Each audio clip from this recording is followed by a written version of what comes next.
Baik, Assalamualaikum warahmatullahi wabarakatuh. Waalaikumsalam Waalaikumsalam warahmatullahi wabarakatuh. Waalaikumsalam warahmatullahi wabarakatuh. Ya, Alhamdulillah wa syukurillah, asyhadu an la ilaha illallah wa asyhadu anna Muhammadar Rasulullah. Allahumma sholli ala Muhammad wa ala ali Muhammad. Kama sholaita ala Ibrahim wa ala Ibrahim.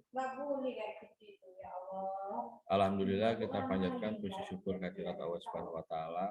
Pada kesempatan ini kita masih diberi kenikmatan iman, Islam, kesehatan sehingga kita bisa melaksanakan kegiatan ya. Ini juga istilahnya kunjungan panitia ya, atau pantauan panitia terhadap perkembangan kegiatan teman-teman di KKN. Salam dan salawat kita sampaikan kepada Nabi Muhammad SAW serta keluarga, para sahabat dan umatnya yang mengikutinya hingga akhir. Teman-teman semua, pada kesempatan ini ya harus ucapkan terima kasih ya yang telah kita bisa meluangkan waktu untuk bisa berjumpa ya, terutama kepada Ibu DPL ya, Bu Prativi ya, itu yang memang yang biasanya kita lakukan ini secara offline, tapi kunjungan ini kita lakukan secara online. Dan beberapa kali Pak Aris terlibat di kepanitiaan, memang melakukan kunjungan secara offline itu memang lebih terasa dibandingkan dengan kunjungan secara online seperti ini. Tapi tidak mengurangi makna. Tentunya kita berharap KKN ini bisa berjalan dengan optimal. Karena di sebelumnya juga dilakukan KKN yang full daring pada waktu pandemi yang pertama, kemudian bisa offline dan sebagainya, terus ini meningkat lagi dengan PPKM itu juga dia jadi online lagi. Nah sebenarnya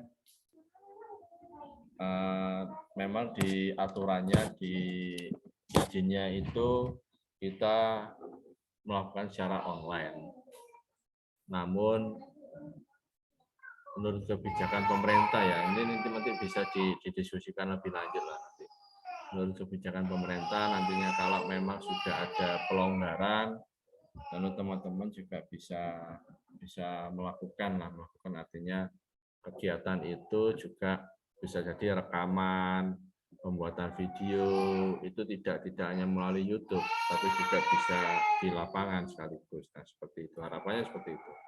Karena yang untuk teman-teman KKN yang ada di UGM yang di Bawean, itu perekaman video itu tidak hanya melalui YouTube saja atau melalui Zoom atau di dalam ruangan saja, tapi juga merekamnya itu secara eksternal juga di taman-taman ataupun di mana tempat-tempat yang terbuka yang bisa kita lakukan untuk rekaman. Nah itu yang poin-poinnya. Nah pada kesempatan ini tentunya mungkin kita juga bisa sharing beberapa hal terhadap capaian luaran. Ya pada kesempatan ini juga ada Ibu DPL ya, Ibu DPL kita ya, itu juga nanti bisa langsung lah untuk bisa disinergikan karena ada luaran wajib yang harus dipenuhi. Yang pertama adalah laporan ya, laporan KKN. Yang kedua itu artikel ya. Yang ketiga itu dia ada video ya, video yang kemudian diupload di YouTube ya. Kemudian yang keempat itu ada yang dia buku ya.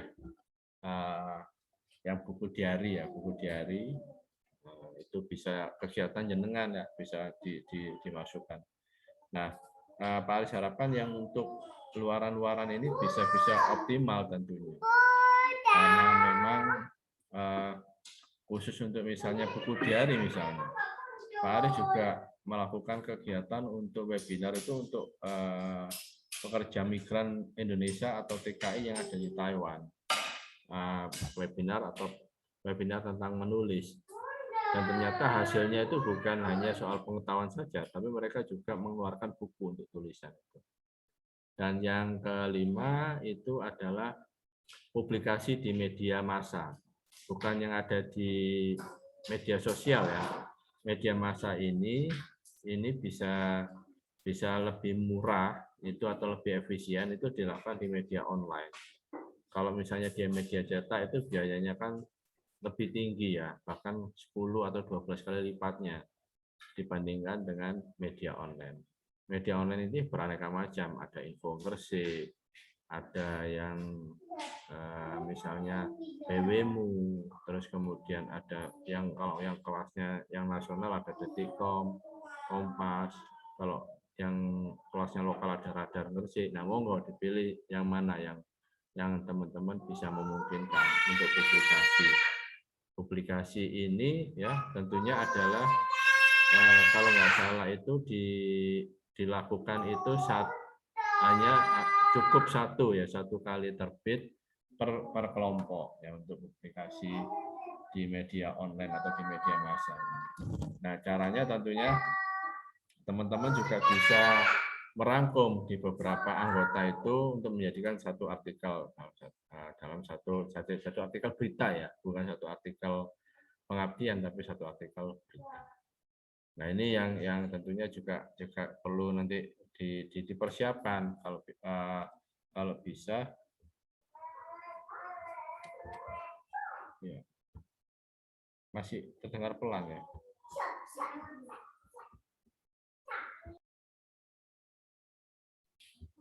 Baik, sudah terdengar lebih keras suaranya. Nah, jadi yang untuk tentunya yang berita tadi sudah artinya hanya cukup satu artikel berita, kemudian bisa nantinya kita lanjut di luaran-luaran lainnya tentunya, termasuk yang untuk rekaman yang ada di YouTube dan sebagainya. Nah, beberapa contoh yang bisa menjadi gambaran itu untuk luaran itu monggo dikreasikan dengan baik ya. Nah, dalam artian bisa ada beberapa share ya, nanti Bapak harus diingatkan ya Mas Wildan ya. Ada beberapa share teman-teman yang dari UGM itu membuat luaran melalui YouTube itu ya tentang program kerjanya. Ada yang misalnya tentang cara mengambil gambar di kamera atau merekam suatu peristiwa, atau dalam hal misalnya kalau teman-teman itu misalnya di psikologi tadi misalnya Pak Faris sempat ngobrol dengan Mbak Avanin misalnya, bagaimana kita bisa tips untuk menghindari stres di masa pandemik misalnya seperti itu. Nah, itu bisa jadi divideokan kan gitu.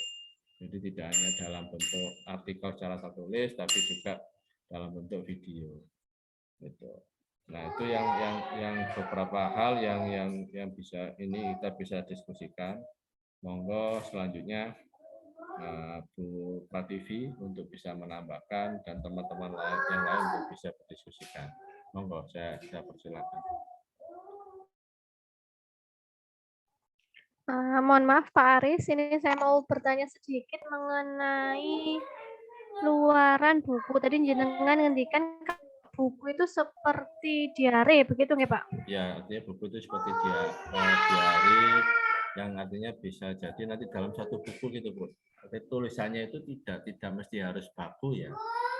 Jadi bisa jadi bahasanya dia bahasa anak-anak, bisa bahasa yang teman-teman yang milenial ya, yang tidak mesti baku, yang kaku dan sebagainya. Jadi kalau misalnya buku ini kemarin rencananya kami akan membuat buku pedoman mengenai menu makanan sehat. Ya nggak apa-apa, nggak masalah. Jadi nggak apa-apa ya. Maksudnya tidak harus dalam bentuk diary, boleh ya, tapi boleh, dalam bentuk boleh. buku pedoman. Nah, nggak boleh gitu. Jadi misalnya menu, misalnya pedoman makanan sehat, tapi di masa COVID ya. Masa COVID, tapi akan lebih misalnya kalau menarik lagi itu dalam hal misalnya gayanya atau stylenya tidak terlalu formal, misalnya seperti itu. Nah itu seperti itu Bu. Nah, monggo Bu, monggo.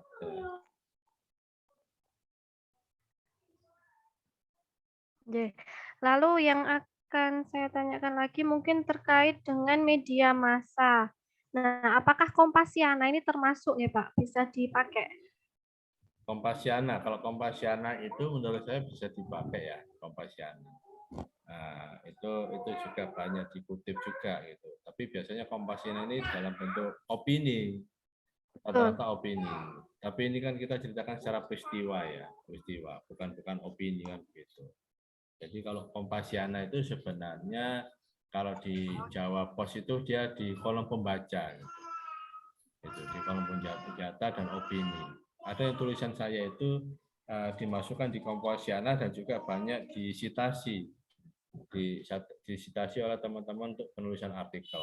Nah itu. Tapi kalau saran saya, karena memang bentuknya ini dia bentuknya menceritakan tentang kegiatan, bukan dalam bentuk opini, lebih baik yang contoh-contoh saya berikan. Teman-teman banyak yang bisa tahu lah mana bisa memudahkan untuk dia penulisan artikel kegiatan atau artikel berita. Seperti itu, Bu.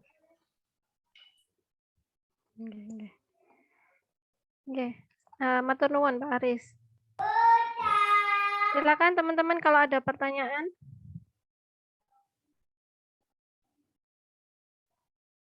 Monggo teman-teman, kalau ada yang ditanyakan.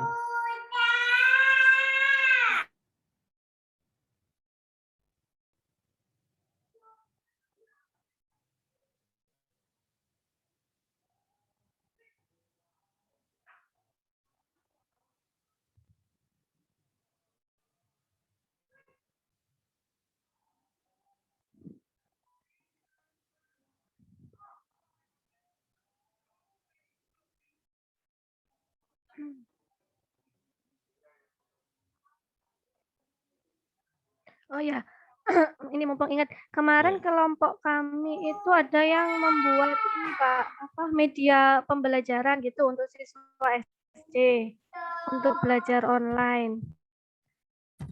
Nah, rencananya ini mau di HKI-kan itu kami bisa menghubungi siapa ya Pak nanti untuk membantu prosesnya? Untuk membantu prosesnya menghubungi Mbak Ella. Mbak Ella itu dia bagian untuk HKI yang ada di kampus. Itu. Jadi kalau saran saya untuk yang dia media pembelajaran secara online itu biasanya jangan dipublish dulu kan begitu. Itu. Jadi nantinya kita daftarkan dulu. Nah setelah daftar baru dipublish. Sama seperti halnya buku lah. Kalau buku itu kan kita daftarkan dulu baru kita jualkan begitu. Tidak kita jual dulu, baru kita didaftarkan gitu. Meskipun itu bisa, tapi tentu akan lebih sulit ya kan. Kalau misalnya sudah terlebih dulu nanti kan untuk membuktikan lagi bahwa itu memang hak milik kita atau hak kekayaan intelektual kita kan akan lebih susah lagi prosesnya. Menurut saya seperti itu, lebih baik didaftarkan dulu. Nah, kalau sudah terdaftar, maksudnya sudah dalam proses pendaftaran atau sudah kalau misalnya yang buku atau kalau yang seperti yang dia video online itu kan lebih dalam bentuk video kan lebih cepat ya, lebih cepat dibandingkan kalau hak cipta itu kan lebih cepat dibandingkan hak paten gitu. Kira-kira prosesnya berapa lama ya Pak kalau untuk HKI itu? Kalau buku, kalau misalnya dia kan gini, HKI itu kalau misalnya hak kekayaan intelektual kan terbagi dari beberapa jenis ya. Ada yang disebut dengan hak cipta. Yang dimaksud dengan hak cipta itu adalah hak yang produknya itu yang tidak terlihat. Nah, maksudnya tidak bisa dipegang, tidak bisa dipegang tapi bisa dirasakan. Kalau saya definisikan seperti itu. Jadi contohnya misalnya karya tulis, kemudian karya film, karya sinematografi, karya fotografi, itu kan bisa dilihat, bisa dirasakan, tapi tidak bisa dipegang wujudnya. Itu namanya hak cipta. Nah itu prosesnya itu cepat, itu paling cepat hak cipta. Kemudian selanjutnya ada hak paten. Hak paten itu dia hak yang dalam bentuk bisa dalam bentuk purwarupa, misalnya bentuk produk. Nah itu kita patenkan. Misalnya produk, misalnya kita bentuk panci itu kita bisa bentuknya segitiga misalnya. Nah itu yang di dunia ini belum ada, nah, itu bisa dipatenkan itu. Atau hak paten itu berupa fungsinya. Misalnya panci itu bukan hanya bisa untuk mendidikan air misalnya, tapi juga misalnya panci itu bisa dibuat untuk misalnya langsung ditaruh di atas untuk air hangat misalnya gitu. Langsung bisa, atau ditaruh di atas genteng terus bisa hangat. Nah, itu kan. Nah, itu fungsinya hal yang baru. Jadi nggak perlu di atas kompor, mungkin di atas atap aja taruh di situ kemudian bisa hangat. Nah, itu bisa fungsinya itu di patennya di sana. Kemudian yang lain ada hak resep, hak rahasia dagang. Kalau hak rahasia dagang misalnya pada resep Coca-Cola. Resep Coca-Cola itu rahasia dagang. Jadi dia resepnya itu memang tidak disebarkan, itu menjadi hak milik kepada Coca-Cola. Itu. Kemudian ada hak untuk desain sirkuit. Nah, desain sirkuit itu juga yang tadi yang misalnya TV itu ada desainnya, kapasitornya di sini, itu di sini itu ada namanya hak desain sirkuit. Nah, itu yang tentunya yang bisa saya informasikan tentang hak KKN intelektual seperti itu. Dan yang sekarang kita dorong itu justru bagaimana teman-teman itu kalau bisa mengarah juga kepada hak paten. Misalnya gini, membuat hand sanitizer ya dari misalnya minyak jelantah misalnya. Ini kan hanya karangan-karangan aja ya. Tapi kan misalnya dari minyak jelantah itu bisa jadi hand sanitizer misalnya. Itu dipatenkan misalnya. Dengan proses apa bagaimana bisa dipatenkan misalnya. Nah, itu karena belum ada, nah itu bisa dipatenkan. Tapi biasanya hak paten itu prosesnya cukup lama. Antara setahun sampai 2 tahun gitu. Tapi nilainya bagi teman-teman tinggi. Bagi teman-teman, bagi prodi, dan bagi universitas ini tinggi untuk nilai itu. Kalau misalnya teman-teman memahami bahwa kinerja bukan hanya kinerja dosen saja ya, kinerja seluruh aktivitas sivitas akademika, baik itu mahasiswa, baik itu dosen dan yang lain-lain itu bisa menunjang kinerja dari program studi masing-masing. Seperti itu. Nah, seperti itu, Bu. Itu. Monggo nanti teman-teman didorong semua. Jadi misalnya tadi yang video bisa di-HKI-kan, yang tadi yang YouTube. Kemudian nantinya yang tadi buku itu dia bisa di-HKI-kan. Nah, misalnya nanti kita HKI-kan, misalnya yang buku aja misalnya untuk hak desain aja sudah bisa di-HKI-kan. Nanti yang isi bukunya sendiri juga bisa, tapi misalnya jadi satu bisa di-HKI-kan. Nah itu, nah seperti itu Bu. Matur nuwun Bapak penjelasannya. Oke, silakan teman-teman kalau masih ada pertanyaan.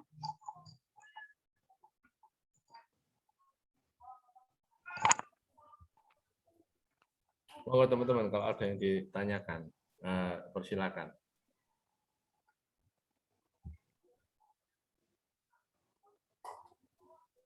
Mas Wildan, di mana? Di mana lokasinya Mas Wildan? Ini ketuanya ini. Dusun Singosari, Pak. Oh, Singosari. Ya. Singosari masuk di Kebomas ya, Mas? Di mana, Pak? Masuk di mana? Masuk di kecamatan mana Singosari? Kebomas, Pak. Kebomas ya. Desanya apa desanya? Gimana, Pak? Desanya apa? Desa Singosari. Sumberjo. Ya, Singosari Sumberjo, Pak. Monggo teman-teman, ada yang mau ditanyakan? Saya persilakan.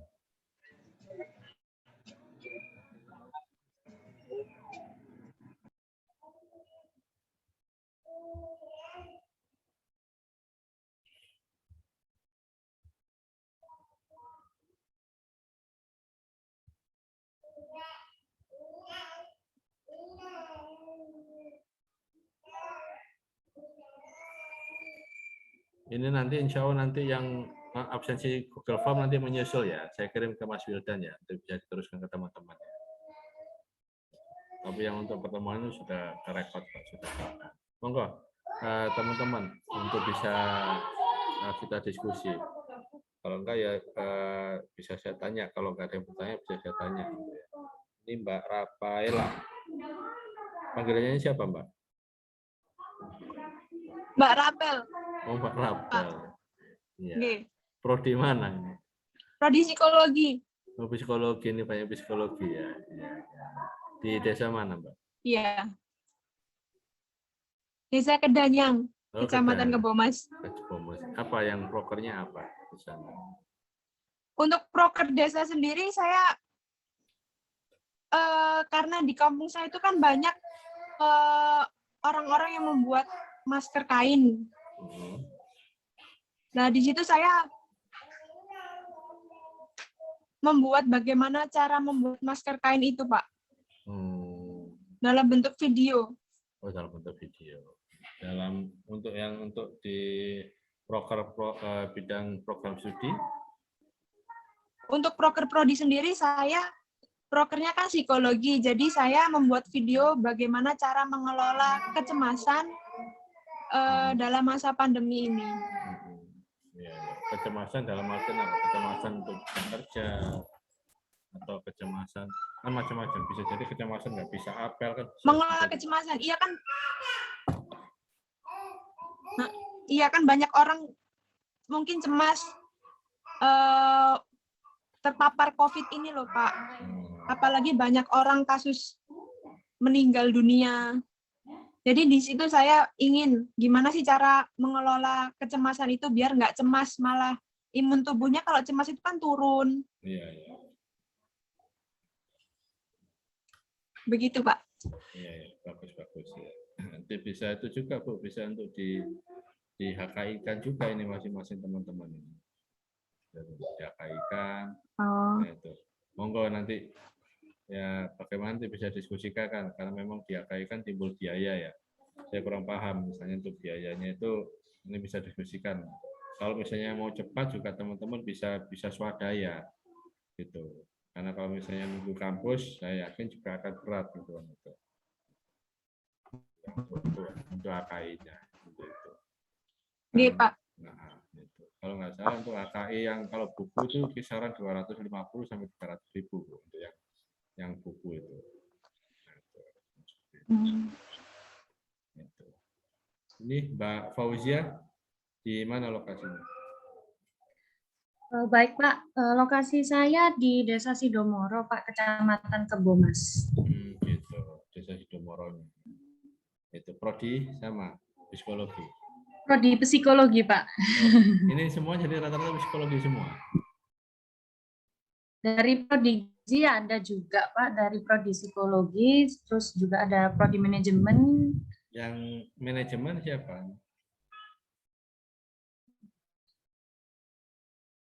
Yang di luar psikologi. Ini, Pak, Mbak Nur Elisa Adiningsih. Nur Elisa, ya Mbak Nur dari manajemen. Saya Bapak dari prodi manajemen. Semester berapa? Iya, Pak. Iya. Semester 6 mau 7 ini. 6 mau 7. Iya. Itu. Di desa mana, Mbak Nur? Di Desa Soko, Lamongan, Bapak. Oh, di desa mana? Soko, Lamongan. Oh, gitu. Iya. Terus kemudian proker bidang studinya apa?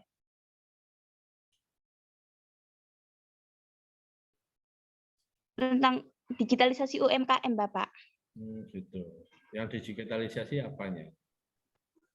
Jadi UMKM di Desa Soko itu kan kebanyakan masih belum ini, Pak. Pemasarannya belum melakukan digitalisasi. Jadi saya kayak membantu pembuatan akun-akun gitu, Pak. Buat perluasan pemasaran dari UMKM tersebut. Menggunakan akun apa?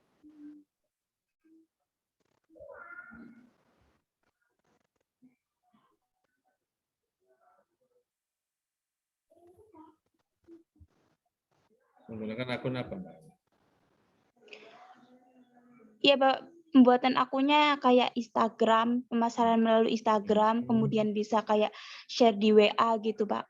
Soalnya umumnya itu di Desa Soko itu UMKM masih kayak lewat mulut ke mulut gitu loh, Pak.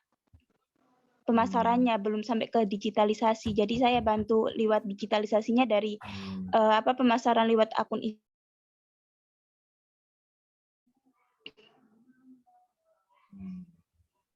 Berapa banyak UMKM-nya? Iya, Pak. Bagaimana? Berapa banyak UMKM-nya? Berapa banyak? Oh, di Desa Soko kemarin saya data ada 6, Bapak. Oh, cuma 6 gitu. Dia Iya, bidang 6 apa yang aja? masih belum digitalisasi. Kebanyakan di bidang makanan. Gitu. Jadi mereka belum menggunakan GrabFood atau GoFood belum ya? Iya, masih belum itu, Pak. Soalnya di daerah sana juga masih kayak apa penggunaan aplikasi Grab maupun GoFood itu masih jarang gitu, Pak.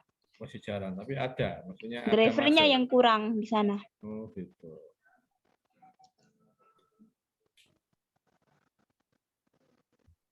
Jadi sampai hingga saat ini sampai prosesnya bagaimana? Gimana, Bapak? Prosesnya bagaimana sampai sekarang? Apa yang Prosesnya kemarin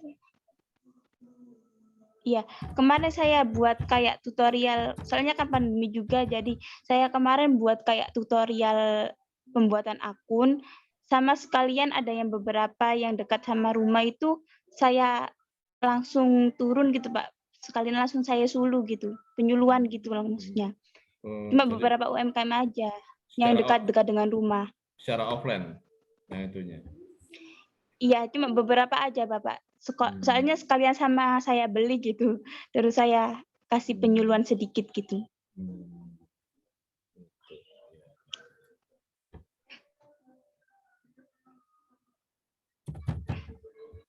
Itu. Yang lain mungkin ada yang bisa ditanyakan.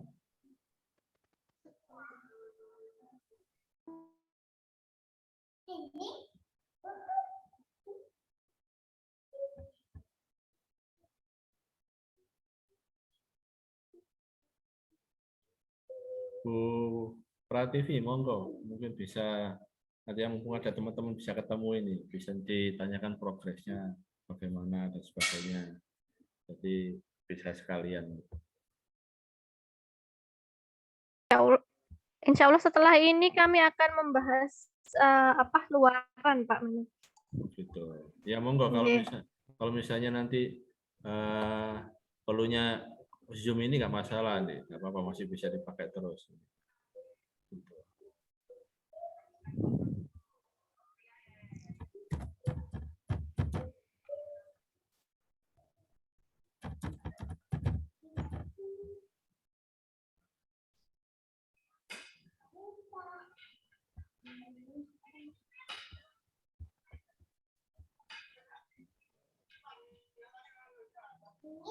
Gimana, mungkin teman-teman masih ada yang mau ditanyakan ke Pak Aris?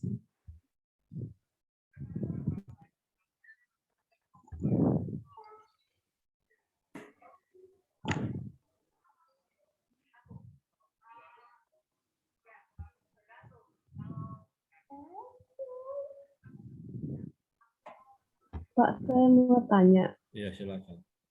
Mengenai dana per kelompok itu dikasihnya cuma 350, Pak. Yang kemarin yang dari sosialisasi bagaimana? Katanya dikasih 350. Terus kemudian sudah terima belum? Belum. Belum ya?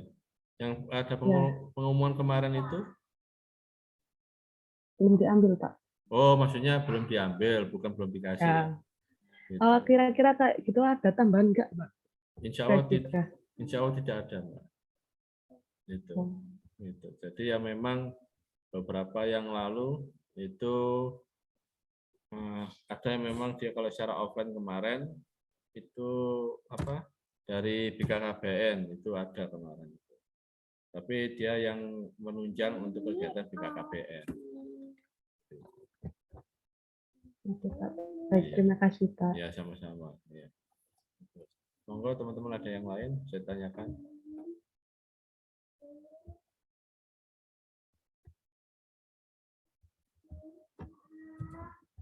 Yang untuk absensi saya kirim di chat ya.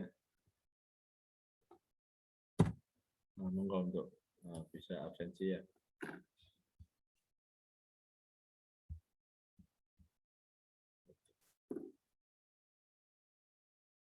Baik, ada yang ditanyakan yang lainnya? Kalau nggak ditanyakan, Insya Allah saya cukupkan sampai di sini dulu ya Bu Prativi ya. Ya. Nggih, Bapak. Terima Ya, kasih. dan teman-teman yang lain, kalau mau lanjut untuk menggunakan Zoom, monggo. Ini juga bisa digunakan terus untuk konsultasi, sosialisasi dan sebagainya. Gitu. Ya. Insya Allah nanti pakai Zoom saya, Pak. Oh gitu ya. Nah, biasanya begitu juga. Oke. Monggo. Baik. Terima kasih. Kalau sudah tidak ada lagi tanyakan, yang mudah-mudahan sehat semuanya ya. Dijaga kesehatannya ya, karena memang juga tidak bisa dipungkirin juga, kemarin juga dalam kunjungan juga ada beberapa teman yang juga memang karena faktor kelelahan, imunnya juga lagi drop, kan ada juga KKN yang di BPN itu kan secara offline langsung ya, itu juga artinya juga dalam masa istirahat juga. Nah, makanya teman-teman juga dijaga, kemudian juga artinya imunnya juga dikuatkan ya, seperti Mbak Rapel ya kemarin yang disampaikan tadi ya, supaya bisa memperkuat imun gitu. Itu. Di Kedanyanya di mana Mbak lokasi di rumahnya? Kenapa Pak? Kedanyanya di mana? Lokasi rumahnya di mana Kedanyanya? Perumahan. Iya, Perumahan GKGA. Oh, GKBA. G. Perumahan GKBA itu sebelum jembatan tol. Sesudah. Oh, Sesudah terus gang pertama ya. Gang pertama. Oh, berarti yang dari masuknya yang dari Majen Supono itu. Iya, setelah itu, Pak. Oh, bukan masuknya bukan dari Masjid Agung ya, tapi dari Majen Supono ya. Oh ya, dari situ. Oke. Ya. Pakai teman-teman kalau misalnya habis dari bakso Kedanya monggo mampir ke rumahnya Pak Rapel karena dekat. Boleh banget. Ajak gitu, maksudnya ada tidak sama. Oke, baik. Terima kasih ya Bu Prativi dan teman-teman yang lain ya. Mohon maaf kalau ada silap kata dan perbuatan atas pertemuan ini. Terima kasih. Biru Taufiq wal Hidayah. Assalamualaikum warahmatullahi wabarakatuh. Waalaikumsalam warahmatullahi wabarakatuh. Waalaikumsalam warahmatullahi wabarakatuh. Terima kasih Bapak. Terima kasih, Pak. Warahmatullahi wabarakatuh. Terima kasih, Pak.